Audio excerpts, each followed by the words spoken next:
വചനത്തിൽ ഒരു സ്ഥലത്ത് മാത്രമേ ദൈവത്തെ പരീക്ഷിക്കാൻ പറയുന്നുള്ളൂ. There's only one place.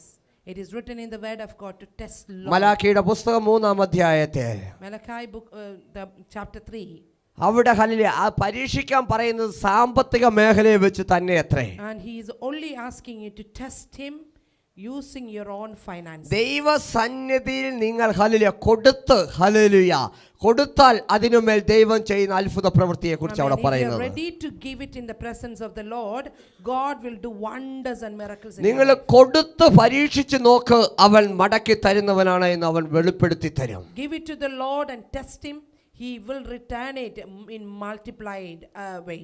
അപ്പോൾ തന്നെ വചനം പറയുന്നുണ്ട്, സംശയമില്ലാതെ വിശ്വസിക്കുന്നവർ ഭാഗ്യവാന്മാർ And എന്ന്. also those who are trusting in the Lord without doubt, they are going to be blessed. അത് പരീക്ഷിക്കാനായിട്ട് ഹല്ലോ ഈ പ്രാവശ്യം ഞാൻ എന്നാൽ ഒന്ന് ഇട്ട് നോക്കാം, ഈ മാസം എന്തെങ്കിലും വരുമോ എന്ന് ചോദിച്ചു കഴിഞ്ഞാൽ എനിക്കറിയത്തില്ല.